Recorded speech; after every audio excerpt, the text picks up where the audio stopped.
to Pete and Hannah's Watch List. I'm your host, Pete Mitchell. I'm here with my great co-host, Hannah. Hello, people. Hannah, today we are here for the AFI Top 100 10-year anniversary edition, and we're reviewing number 93, The French Connection. But before we begin, let us tell the viewers and the listeners what they should do. Pretty please leave a like and subscribe to our channels. And leave a comment below your favourite movie so far from the AFI Top 100 movies with us. Hit the notification and you'll get great content like our new TV podcast starring me. We interrupt regular programming. We've got AFI this week. We've also got What's Next, which we're reviewing the new Mean Girls musical and Jason Statham's Beekeeper. And also the Oscar bait movie Holdovers. And then the usual movie news, Blockbuster, and 2013 championship belt holder this week. So let's get into AFI Top 100. Yep. The Great French Connection from 1971. So it's movie number 93. It's actually down 23 spots. Oh, wow. From the original list that came out 10 years earlier. Yeah. We'll go into that after review and where you think that is right on the list. Have you seen this one beforehand? Nope. No. I had seen the car chase, the famous car chase, which we'll talk about today, but I hadn't seen the movie all the way through. What were your first thoughts? I was weirded out because usually this is more of a cop drama thriller, and so usually the award season doesn't really nowadays does not go for it at all. It goes for the last one's probably Departed. Yes, it's like cop dramas don't usually get a lot of love. Gangsters sometimes, but cop dramas do not. And this is very much it was pretty interesting and different. The elevator pitch for The French Connection is two New York detectives chase down leads when they hear there's a big drug deal going down between someone from France and the mob. Mm-hmm. The makers were 20th Century Fox. Mm-hmm. Now, at this time, they were run by one of the founders' sons, Richard Zanuck. Oh, yes. Yeah, and okay. then, so he later ended up losing the role and then became a famous producer and worked on many great movies. And he's he occurs on this list a couple of times. Yeah. The story behind French Connection. So it was released on October 9th, 1971. Now, the 70s are always up there with some of the greatest decades of film history. Yeah. So it was based on a book written by Robin Moore from the 1960s, and it was based on an actual case. Yeah. That these two detectives, Popeye was one of the detectives' names, and there was actually three detectives, but the third detective didn't want to be included in the book and the movie. Oh, yeah, okay. Robin Moore actually also wrote Green Berets, and how he got that he got that book was he had a close personal friendship with Robert Kennedy. So he got in concert with the Green Berets. They ended up becoming a movie, and it was starred John Wayne. Wow. Okay. Yes. So the original script was written by Ernest Tideman, and he couldn't sell it. And then he added the car chase scene, and then he was able to sell it to a studio. But that studio pulled out. Richard Zanuck said, "I've got a spare $1.5 million. If you can make it for that, you can make a French Connection." Oh yeah. So it was only a $1.5 million budget. It actually went over by $300K, so they ended up costing him $1.8 million. Yeah. This film grossed over $75 million, so it's a huge success back then. They were good. That's amazing. Yeah, that's. So how they got it to be so cheap was, one, they didn't use big names. Roy Scheider, Gene Hackman weren't big names at the time. Yeah. Gene Hackman wasn't in many movies. He was just a bits parts player. They're originally going to use a newspaper writer as the Popeye, but he didn't want to actually drive in cars. He hated driving in cars. Can you believe it? Oh, yeah. And so they said, you need to get behind the wheel because Popeye's the driver. And he goes, no, I'm not going to drive. So then he had William Friedkin, the director, had an interview with Gene Hackman, and he ended up getting the role. Right. So they turned down. Steve McQueen turned down the role because he had just starred in Bullet in 1968, which is also a car chase movie. Yeah. Paul Newman kind of wanted to do the role, but it balked at the money that was being offered, so they couldn't give it to him. Yeah. They talked about giving it to Jackie Gleason. The guy that played in The Honeymooners and was also the sheriff in Smokey and the Bandit. Yeah. But he had a couple of flops in a row, so they were a bit wary of him. So ended up going Gene Hackman. Now, how they did this movie, like, they didn't get approval for the car chase scene. They didn't get an approval for driving on the Brooklyn Bridge. That, like, when they drove across the Brooklyn Bridge, that was actually a traffic jam. They just got into a natural traffic jam on the Brooklyn Bridge. Love it. How they got authority to use the trains for the transit office, they actually bribed somebody $40,000. And he said, I can give you approval for this, but you're going to have to pay me $40,000 and a one-way ticket to Jamaica because I'm going to get fired for this. And so they paid him $40,000 and gave him... That's a great story. That's Hollywood, baby. So... I want his story. So as we always do, we watch the movie on the night to just give the viewers and listeners, and I normally watch it twice to do notes on the second time.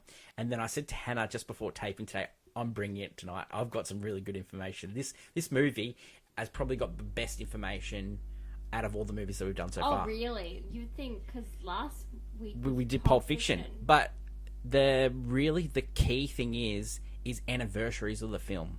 This one has just had its 50th anniversary. Oh, wow. So it had its 50th anniversary 2 years ago. The great William Friedkin, who just died recently, he gave up a lot of his time to talk about this movie. Right. So I've got a lot of information from him, from the directory commentaries as well. Because, like, a lot of these films that we've seen so far, except for Pulp Fiction and Do the Right Thing, haven't had director's commentaries. But this one has, so you get a lot of information out of those director's commentaries. True. The script was loosely used on the set. The reason why, because the two real detectives were actually advisors on the film. So they were feeding the actors lines. Oh, wow, that's cool. Yeah. So you know how, like, Popeye does, like, the picking your toes in Poughkeepsie line? The real Popeye wanted him to use another line. How it was like, you're a crook in the cellar and an addict in the an addict in the attic.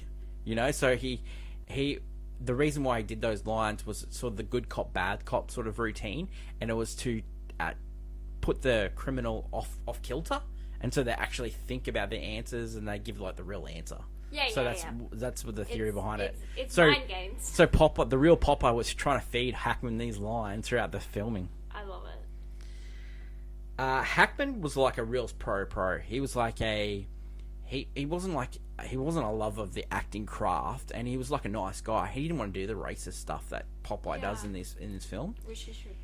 And he wasn't a curmudgeon. He's not a curmudgeon like the real Popeye. So Friedkin was, like, poking him all the time to try and get him to be a little bit more burly, a bit more, like, in your face, surly guy. Yeah. So the scene at the start with the Santa Claus, he filmed that 27 times to try and get Hackman rolled up. Oh, because he was just being, like, a nice guy. Yeah, so he was trying to roll him up, and it nearly caused Hackman to quit the movie.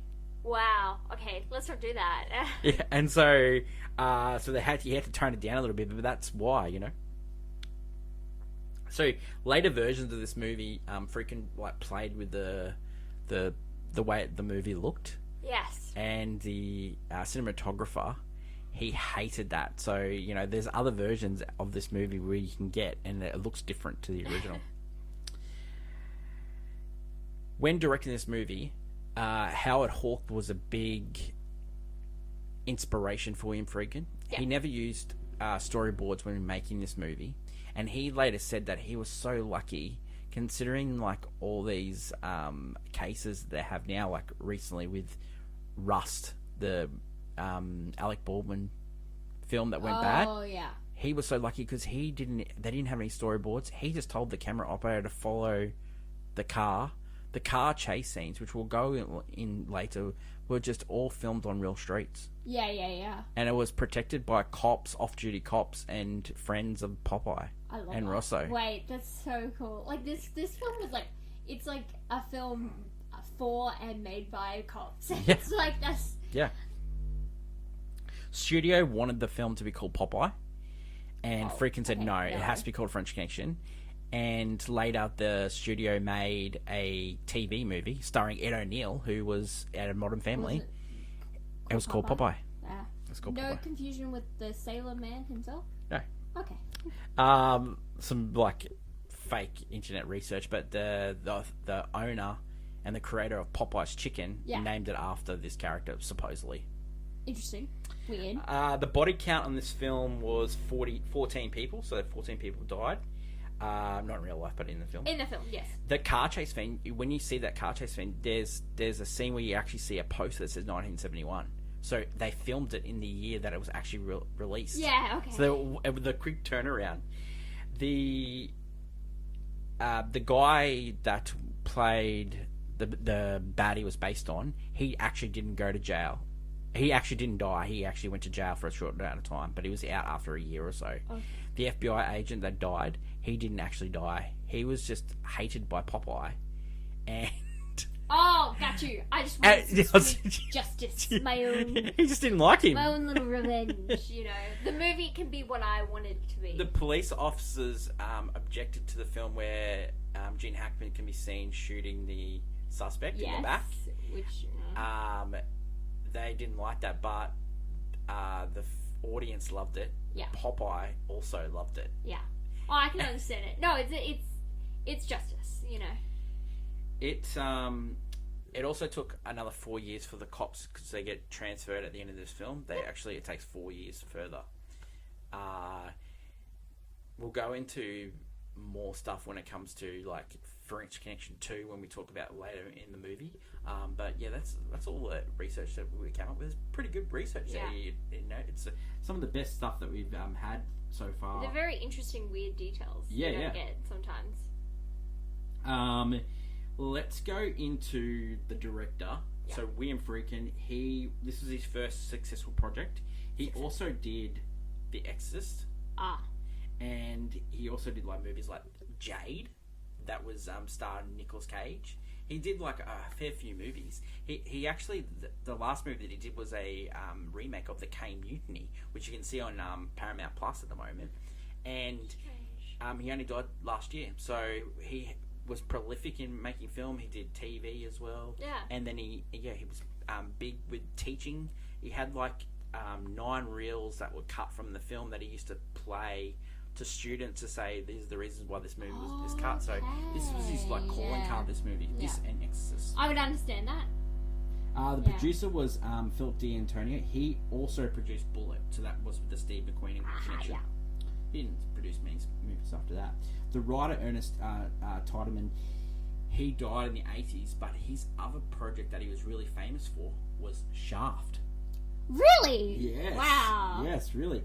He also wrote High Plains Drifter, the Clint Eastwood Western as well. Yeah. The cinematographer that I was talking to you about before, his name was Owen Roisman.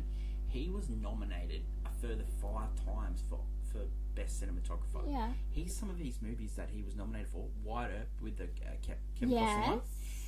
Network, which we're going to see later in our AFI list. Yes. 3 Days of the Condor, which is a spy thriller that Captain America Winter Soldier was sort of based on. Okay. And that was starred Robert Redford, directed by Sidney Pollack. So he was cinematographer for great movies. He also was the cinematographer for Exorcism as well. Oh, The Exorcist. Exorcist as well. Actors. So the main 4 actors that we'll concentrate on: Gene Hackman, who played Popeye. You got Roy Scheider, who played Rosso. Fernando Rey, who played Elaine, the French drug dealer, and Tony Libia Brancona, who played Sal, which is the mobster. Yes, that they have that he's the they need to get into. So Gene Hackman has over 100 titles to his name. He's Most mentioned a few times on this list. Like he would later be mentioned for Bonnie and Clyde, and he also be mentioned for Unforgiven. Yeah, yeah. He won an Academy Award for this. He also won an Academy Award for Unforgiven. He hated acting, but just loved the money that came with it. Like when he got divorced, he churned out movies in the 80s like it was going out of style. Like he just kept churning them out to pay for his divorce. I love that. What are your thoughts on Hackman? It's a good time to talk about it because this is his most famous role. Really? Yeah, this is the one he will be remembered for. This, I was Superman, thinking, and I was thinking Hoosiers. I was thinking Lex Luthor more than anything. Because that's how I know him. I have known him as Gene Hackman. And like he's like, I don't know. I think he's great at what he does. I think it's so interesting. He's sometimes like how I've seen him sometimes depicted is a ladies' man, but he's not the average ladies' man. But he reminds me of kind of like, so in West Wing, Josh Lyman is a ladies' man. Yeah. And it's the confidence that they have. Yeah. They're just confident people that don't care. Well, it's depicted in this movie that he's the ladies' man. Yes. And it actually works. It works, and he just has. Do you know another movie that he's for a ladies' man? The Firm. Yes, 100%. That's what I was thinking. I was like, this character reminds me of The Firm because like he just can get the ladies, and he just like they're fond of him. Amazing. Like, yeah, I know. He gives that, and then I think when I think of him, I think Lex Luthor. Another one. He is sort of like a ladies' man, and the way he holds himself is Mississippi Burning. Have you ever seen that movie? No. It's got William Dafoe in it as well. Love the Dafoe, but no. He's sort of like a ladies' man there. He's sort of like talks to Frances McDormand in that movie, who's married to one of the people that is suspected for kidnapping and hanging the in the film. election workers. Yes. And so he's sort of like trying to get in, and that how he uses his charisma. His charisma. Yeah, he's got massive riz. This guy. Yes. He's got massive riz. I'm too old to use that word, but I use charisma. And you can use riz. Yeah, but I found he was probably the most electrifying part. Is he the 70s version of Tom Holland? I know. He has short king riz. Yeah. This is more like not unattractive, more like unconventional man. Looks riz. I'm too old to use that word. The next one we're going to talk about, and we'll only just brush over Roy Scheider, but he's great in this movie. Yeah. Plays Popeye's Gene Hackman's partner in this. Yeah. We'll go into more Roy Scheider when we talk about Jaws, because Jaws is on the list. Oh, okay, yes, yeah. But I thought he was great in this, Roy Scheider. Yeah, he gives a great. He's the level-headed. Yeah. Other cop guy. Yeah. You know. Yeah, you got to have like the yin to the yang. The good cop to the bad Gene cop. Hackman's going full like. I'm losing my mind, man. Like you can tell the movie. The other guys like definitely watch French Connection. Almost every other cop show and movie after this movie has some sort of Lethal Weapon. It's a film that connects others. You know. The baddie in this, Elaine, was played by Fernando Rey. Now, William Friedkin had watched a movie. He'd seen this guy. He said, "I need that guy," to the casting director. Yep. The guy comes over. He picks up Fernando Rey at the airport. And it's not him. It's not the guy that he wanted. What?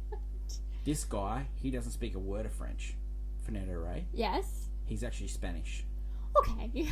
The guy that he was talking about couldn't do the movie anyway and didn't speak a word of English, so they end up going with Fernando Rey. He ended up being a great bad guy. They were used in number 2 as well. Yeah. No, I like him as he does what he needs to. The mob guy, Sal, was played by Tony LaBranco, and he's in heaps of mob movies. His credit's just like a full mob guy. He's the average mob. Yeah, average mob. Okay, so let's talk about the reaction at the time of the film. So, the box office, as I said before, was $75 million. The critics loved it. They said it was realistic. It was classic good guys versus bad guys, cops and robbers, but elevated. The only critic that was against it was Pauline Kael. So she was famous for being a curmudgeon when it comes to. She lamented it was just a typical boy movie, cops vs robbers. Oh, okay. The only sort of scene that she actually liked was the scene where Hackman and Elaine, Fernando Rey, were playing on the train and the umbrella. Yes. Okay. So that that scene. She said that was really quite clever, but the rest of the movie was just usual boy stuff. that scene in particular was used in an episode of Simpsons, actually. Awards won. So this movie won Best Picture, it won Best Screenplay, it won Best Actor, Wow. it won Best Director. Looking back on the Oscars, we actually had another movie recently on the list, which was The Last Picture Show. Yeah. Now, I think this movie deserved it over Last Picture Oh, Show. 100%, no. And I think Roy Scheider, I think he gave a better acting performance than Ben Johnson, who Ben Johnson won for Best Supporting Actor. Oh, You remember the 9-minute role in the Last Picture Show? The old guy? Yeah, I know. Do you think Roy Scheider deserved it better? No, it's fine. But, yeah, I don't really. I think you look back over the career, Roy Scheider deserves an Oscar, and it's either for this or another movie that, you know, all that jazz, maybe. Yeah, All That Jazz, probably. Probably. All I'll that tell jazz. you what, I thought he was. Probably All That Jazz. I thought he was pretty good in this. It was good, but I think All That Jazz probably. Do you think Ben Johnson deserved it over Roy? I don't know. They're pretty much because I Ben don't know. Johnson's such a small role. Yeah, it's a small role. Like I don't know. I They're don't know, probably if you're in the Best Picture of the Year and you play a supporting role, it'd be like not giving it to Robert Downey Jr. Okay, that's a different story though. Yeah, but I just think Robert Downey Jr. yeah. is probably one of the better supporting. The one that really deserved it, I thought, was the cinematographer. He didn't get it. He didn't get it. No, the cinematographer Fiddler on the Roof got it. I can see that, But this movie only worked for that car chase scene, and he yeah, was the one that came up with no. it. The car chase scene is Iconic, yeah. and it's been copied like a million times since. yeah. Not only So that, I was really surprised. Reaction to the film recently. So Rotten Tomatoes has this one 96, so it's one of the highest. Letterboxd is 4.0, which is slightly lower than Pulp Fiction. IMDb is really low, 7.7. Yeah. So the last couple of movies have been in the 8s. So I was surprised when I read that. I thought this would be a real film bro type movie. Recently, it was written about for the 58th anniversary. People have called it the gold standard of cop dramas, which you can't deny. That's so true. Yeah, that makes sense. Yeah, makes sense. Recent pop culture references. So this movie uses the good cop, bad cop routine. Yeah. We talked about Lethal Weapon. You talked about Other guys. You said earlier Simpsons episodes. The Simpsons episode. There's an episode of Lois and Clark where they find the drugs. He uses his X-ray vision to find them, and he goes, "Oh, that chick's favorite movie was The French Connection." Yeah, and the you talk about Spider-Man 2, like the train scene is highly influenced by this. The Fugitive, highly ripped off. Yeah, and honestly, like even the name The French Connection has been reused time and time again, and people just put a different like city or town. Like even in The Witcher 3, they use it as a quest line. Like it's stuff like that. That goes perfectly into my hot take clickbait. Yeah. Oh. So every week we do clickbait on Thursdays for movie news. Yeah. It's normally the hot take. Mine this week, I'll go first. No, yeah, you go. I think this movie is the blueprint for all cop dramas. Yeah. Like NYPD Blue. This is just French Connection on a TV show. Yep. CSI, all those shows all come back to the French Connection, I think. 100%. I believe you. It's 100% true. It's a blueprint film. The film is good. Yeah. Just a solid cop drama. My favorite scene in particular being, of course, I think when they find the drugs in the car. Is particularly my favorite moment of the movie because it's so clever the way they do it. Because you lose hope as they've torn this car to shreds, and they're sitting there. But it comes down to a simple thing of the weight of the car. Yeah. And they looked at the manual. The manual said a certain way. They were like, and that's why I love Roy Scheider. That's why I was a big fan of that Roy Scheider. So simple. And yeah, it turned. Yeah, and then you can name other movies and shows like any cop show. Yeah. And there's something about this movie. Yeah. Do you have a hot take? The name is more famous than the movie. The name. His name is more famous. Yeah, well, the name gets reused a lot. It's used in fashion too now. Like when googling this movie, it actually fashion comes up before the movie itself. The name like has like there was an episode called The Springfield Connection. Like oh wow. I know there's different the name's more famous in the movie, but then when I watch the movie, I can see how it's influenced cinema. I wouldn't have known it if I'd never watched it. That's why I find it really strange that this movie is not higher on the list. It is right up there with The Godfather. It's influenced cinema. I think I know why, because maybe some of it's just dated. For sure. Some of it, it's very slow in a good way, but also kind of like in a some of these movies just start. Well, let's go through scene by scene. So, in every week on AFI Top Watch List, as we go into the reviews, we go scene by scene. Yeah. And we pick up the highlights of the movie through these scenes. So, let's go through. So, scene 1 is the Marseille, someone following Alan Chenier. It turns out to be a cop. Yep. That's actually used in French Connection 2. And that cop ends up being killed. Yeah. Now, isn't it like the blood that they use? It's like red paint. Yeah, they use. It's bright red. It's like neon. Yeah, it's almost like comedy blood, more than so realistic. They're not going for. The next scene goes back to New York, where you get introduced to Popeye and Russo. They're using the Santa sting, which is a true thing that they used to do. And what they used to do is they'd see something going by in the past. If Russo would sing Jingle Bells because he was like caroling, Popeye would tackle him as a Santa. So they'd break this down all the time. This leads into the good cop, bad cop scene, and you picked your feet in Poughkeepsie. Yeah. Great scene. I've never heard that line re-edited, only in that movie. The line is actually used in Taxi Driver as well, which is a movie that's after this movie. Oh, so, after it, yeah, okay. Then we go back to Marseille, where Alan Chenier is the former dock worker that turns into a shipping magnate, and he's sort of working out a way to make more money to produce more ships into this thing. He ends up meeting with an actor that he's going to use as the front to get the drugs over to America. Yeah. In New York, Russo and Popeye, they're just doing old school cop tactics. They're just following leads. They go to a nightclub, they see all these mobsters, and they're meeting with this weird guy that they've never seen before. So, as usual with these cop movies, the thing that sticks out, that's what cops follow. Yeah. American Gangster was a perfect example where he wore the chinchilla coat. Yes.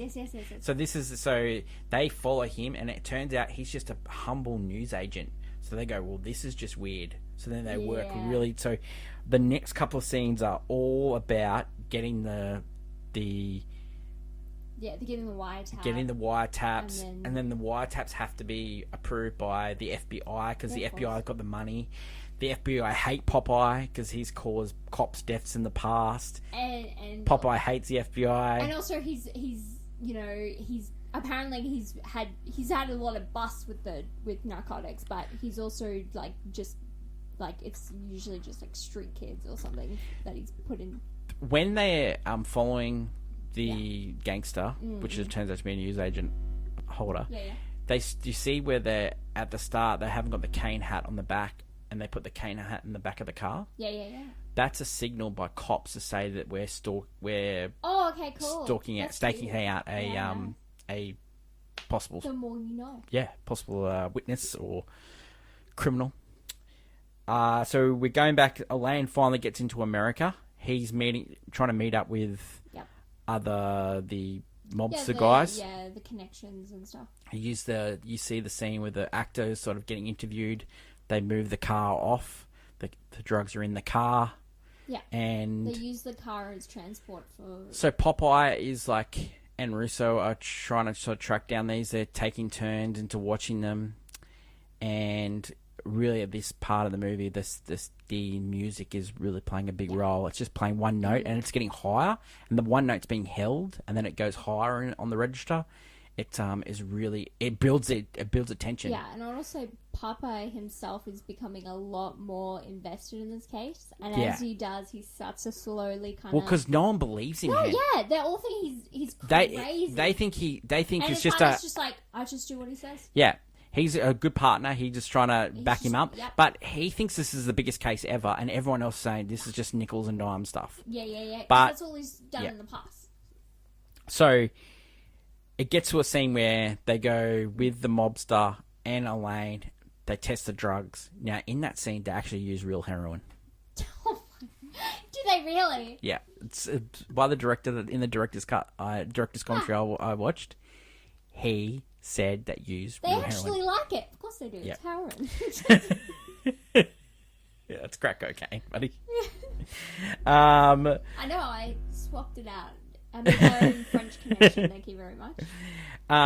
So when it gets down to where the FBI loses Elaine, Popeye is chasing him down, and then it gets to that scene on the subway where he's ringing them and he's giving the FBI.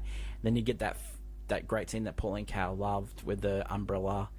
The both of them going off the train. That's been replayed so many times as well. And then him going waving. bye-bye. Yeah. And then Lisa does this in When Bart's Murder, and he just misses the bus. Yeah. So he's lost his tail. They look like they're going to get pulled from the case. Yeah. Popeye's saying still, mate, this is going to be a sore case. So they get pulled off the case, but they end up getting dragged back into the case because he gets shot at by Elaine's offsider. Which one? Terrible sniper. Actually did happen. Yeah, but can I just say terrible sniper? Well, it's right up there with the sniper from The Killer. I would also go the sniper that was Lee Harvey Oswald, because he was coming off an angle, right? And there was a woman obviously coming in his side of view. So why not wait till he's on the street? Are you sure Lee Harvey Oswald killed President Kennedy? Well, you don't know. But he made a terrible decision to shoot back of the head when he had a perfect clear shot. Well, I'm not going to get into that. But I'm just saying... I didn't bring it up to last night when I was talking about slow horses, but Gary Oldman was playing a character that was investigating people that were investigating conspiracies. I didn't bring it up. I totally forgot. But, it's full circle. So then from the sniper goes into the train scene, and then the train scene is the car scene. So when they were filming that, how they did it so to make it go faster, because this is real life. They filmed it over 5 weeks, and it was between 10 o'clock in the morning to 3 o'clock to get the same light. And how they did it was they sped up the car and they sped up the film by 18. Oh, okay. That's how they got that's how they quick. Wow. Okay. Yeah. That's cool. When they were doing the actual filming, because they had police guarding off the thing, there were still cars getting in the way and stuff like that. And when they'd smash into the car, that was actually not in the script and not in the storyboards. So then they kept it. They kept it in. I know. And you know what it worked? You know why it works so well? Because Gene Hackman's being an unhinged driver on the road, and it's just working for his character. 100%. And you know what they say? They don't make them like they used to. Those cars just survive they all got that. beat up, and it's because there's no safety protocol. So you gotta get back in. Then we go from there to it's an abrupt cut, and it's really strange how they cut that movie where they go to. He's getting chased by the sniper. He shoots the sniper in the back, and then next thing they're hunting down the car.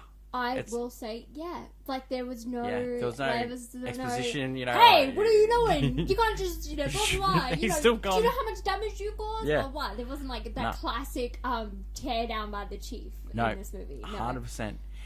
So then from there they staking out the car. They said it's like 4 o'clock in the morning. It actually 3 days it took them to stake out that car.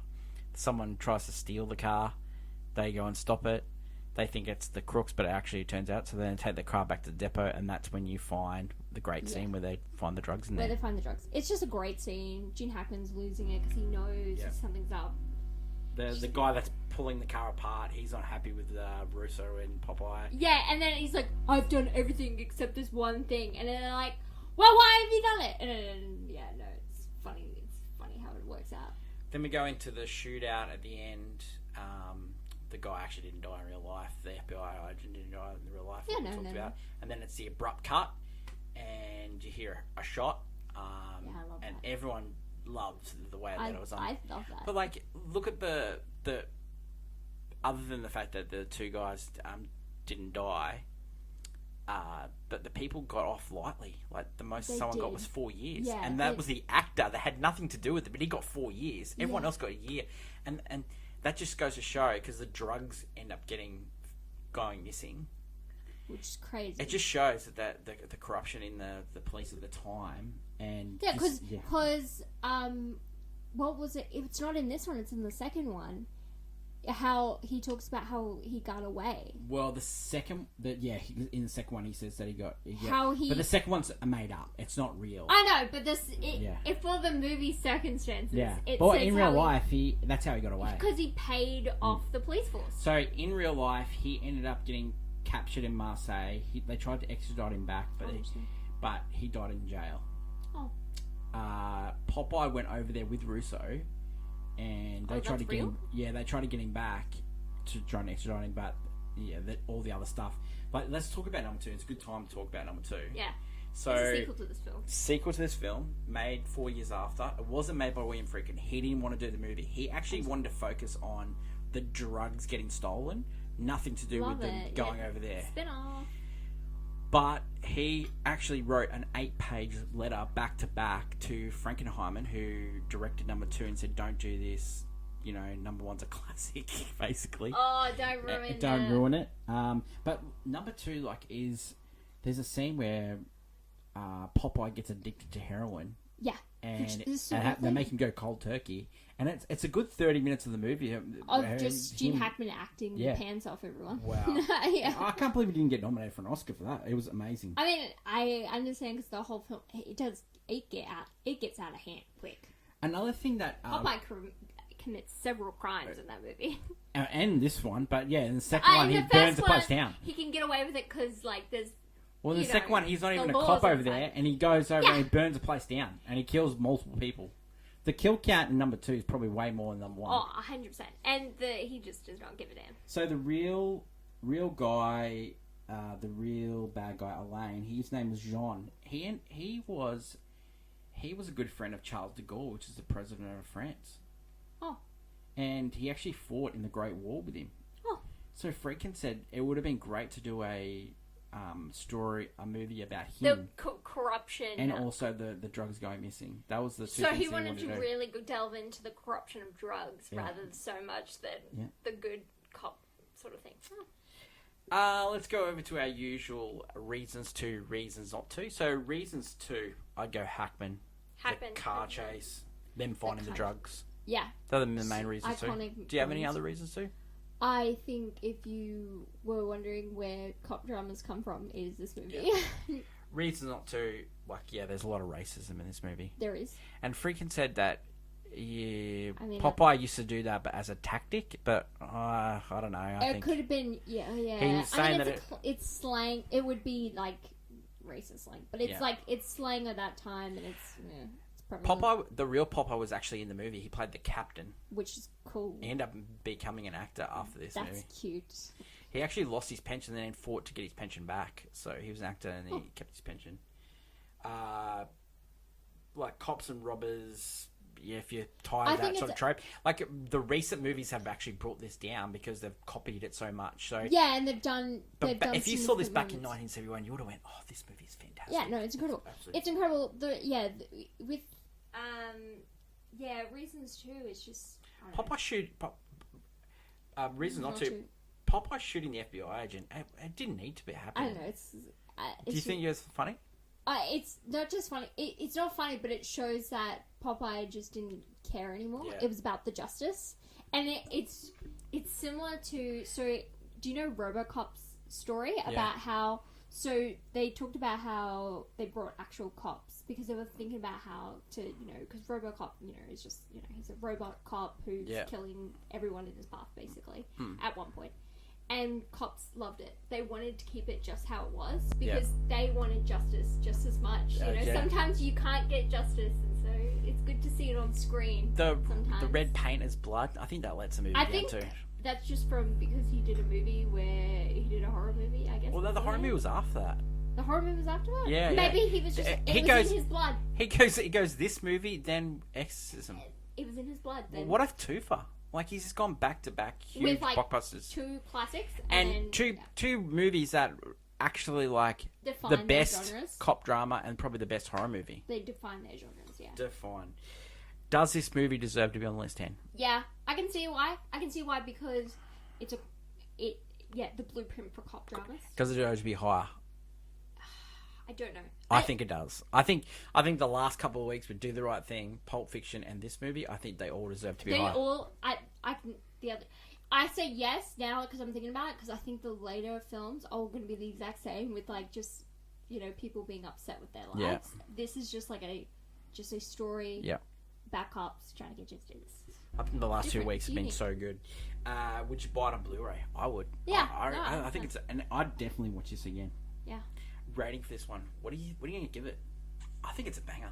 I really do. You think it's a banger? Yeah, I do. I just think That ending and the those ending and the chase and the other scene. the chase on is just, you have to watch it. Yeah, because I was like, You know what else is funny? When he gets that woman, and then Russell has to unhook his he cuffs. sees a woman riding a bike, Yeah. and then the next moment, But you don't see him actually have. no, you coitus see with the her. next moment Yeah. is then his cough, is his Russo, buddy yeah. coming to the door, is like, Unhook his cuffs. and then he's like hooked to the bed, and it's I don't just- feel that like we've seen movies before that where there's like a good cop, bad cop. There's like a cop that's had too much to drink, sort of the other cop looking after. I don't think we've seen that before this movie.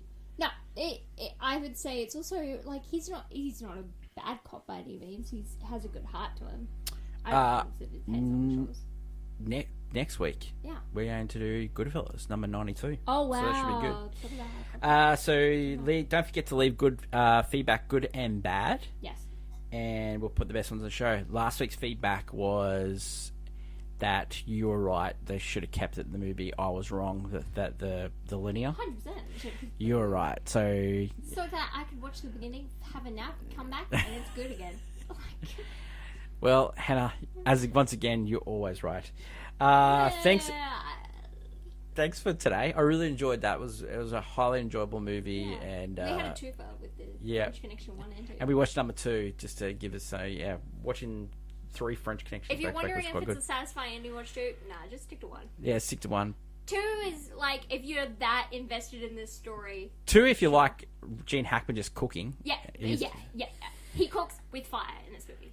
Thanks everyone for listening and watching. Don't forget we've got all our shows coming up on this week. Until tomorrow when we catch up for what's next. It's bye for now.